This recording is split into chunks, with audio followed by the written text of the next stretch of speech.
To our new blog. আজকে আমরা যেতে চলেছি নদিয়া জেলার অন্তর্গত হবিপুরের একটি নতুন মন্দিরে।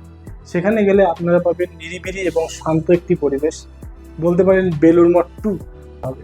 চলুন তাহলে আজকের এই ভিডিওটিতে সম্পূর্ণ বিবরণ রইল হবিপুরের নতুন একটি মন্দির। বাড়ি থেকে বেরিয়েই উঠে পড়লাম NH12-এ। NH12 আজকে আমাদের গন্তব্যে পৌঁছে দেবে, তার আগে আমার বন্ধুকে নিতে হবে। Welcome welcome welcome welcome. পাশে বাঁদিকে আমাদের ফুলিয়া চলে যাচ্ছে। ফুলিয়ার ফ্লাইওভার ক্রস করে আমরা সামনের দিকে এগোবো।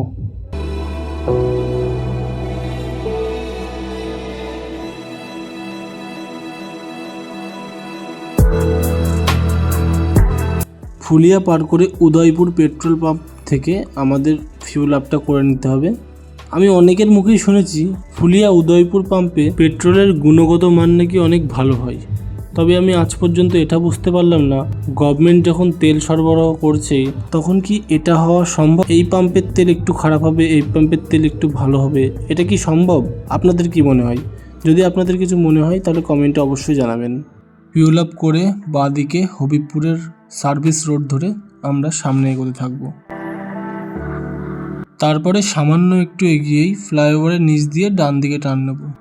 আপনারা যদি কৃষ্ণনগরের দিক থেকে আসেন তাহলে আমার এই পথ ধরে আসবেন, এবং আপনারা যদি কলকাতা বা রানাঘাটের দিক থেকে আসেন হবিপুর ফ্লাইওভারের আগে বাঁদিক দিয়ে সার্ভিস রোড ধরে এই মোড়ে চলে আসবেন, তারপরে বাঁদিকে টার্ন নেবেন।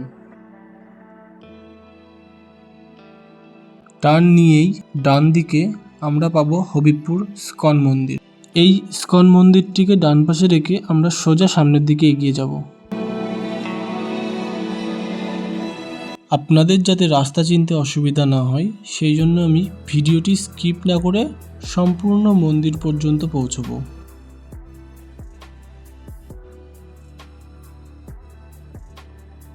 সামনের এই দুটি রাস্তা দিয়েই যাওয়া যাবে। আমি বাঁ দিকের রাস্তায় ঢুকছি। ইস্কন মন্দির থেকে এই মোড়টির দূরত্ব 1.5 কিলোমিটার মতো। এই রাস্তা দিয়ে সোজা আসতে হবে। সামনে আরেকটি বাঁক পড়বে, এই বাঁকটি ক্রস করলে পাবেন বাজার। বাজার ক্রস করে আপনারা মন্দিরটি পেয়ে যাবেন।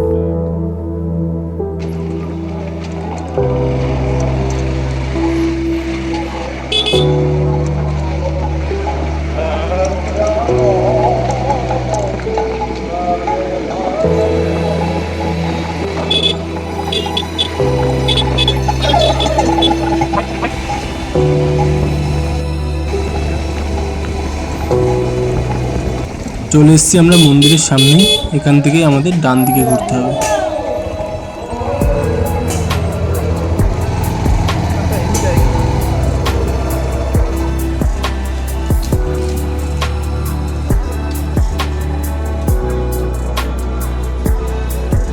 মন্দিরে ঢোকার সাথে সাথেই ডান দিকে পড়বে একটি কালী মন্দির।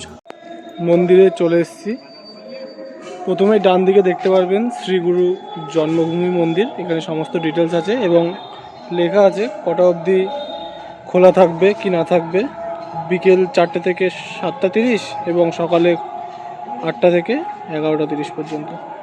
গেটেই প্রথমেই লেখা আছে, দেখুন এখানে বড় বড় করে ক্রিয়া যোগা। ঢুকেই ডান দিকে আপনারা দেখতে পারবেন একটি কুণ্ড অর্থাৎ কুয়ো, যেখানে লেখা রয়েছে নারায়ণ কুণ্ড। বাঁ দিকে এখানে জুতো খোলার জায়গা আছে, এখানে সবাই জুতোটা খুলে সবাই মন্দির পরিদর্শন করতে পারবে। এটা হচ্ছে অফিস, কিন্তু আমি আজ পর্যন্ত এখনো অফিসের গেট খোলা পাইনি, জানি না এখানে কি হয়। আর এটা হচ্ছে মন্দিরের সম্পূর্ণ স্ট্রাকচার। শৌচালয়েরও ব্যবস্থা রয়েছে। দেখুন একবার মন্দিরটা কতটাই না সুন্দর। মন্দিরের যাবতীয় ইনস্ট্রাকশন এখানে দেওয়া রয়েছে।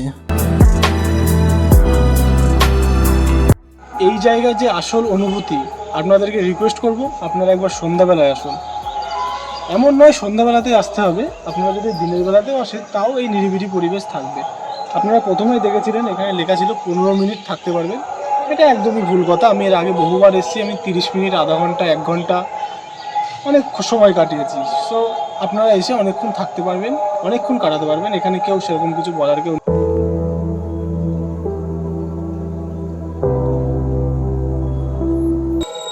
এখন সন্ধ্যা 6:30, মানে সন্ধ্যা আরতি অলরেডি শুরু হয়ে গেছে। আমি চেষ্টা করবো আপনাদের কিছু ভিডিও ক্লিপস, ভেতরের কিছু ক্লিপস দেখানোর। যদিও ভেতরে ভিডিও করা সম্পূর্ণরূপে নিষিদ্ধ। প্রথমে ইনস্ট্রাকশানে ভালোভাবে দেওয়া ছিল যে ভিডিও করা সম্পূর্ণরূপে নিষিদ্ধ। যদিও আপনারা করতে পারেন বাইরে থেকে টুকটাক, কিন্তু ভেতরে ভিডিও করা সম্পূর্ণরূপে নিষিদ্ধ। আমি চেষ্টা করছি আপনাদের যদি কিছু দেখানো সম্ভব হয়ে ওঠে তো।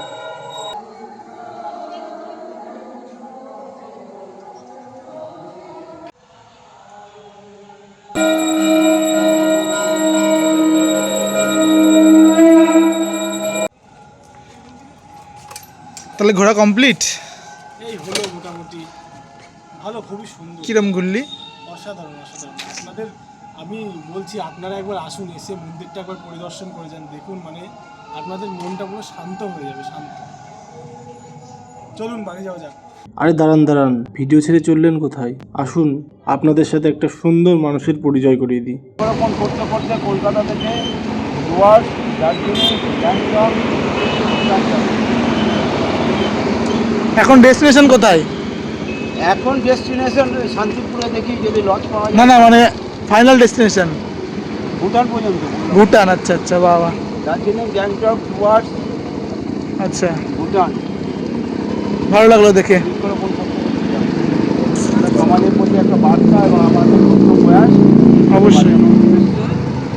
আমার একটা মিশন চলছে, 2.5 লক্ষ বৃক্ষ আমি পশ্চিমবঙ্গে লাগাবো ঘুরে ঘুরে।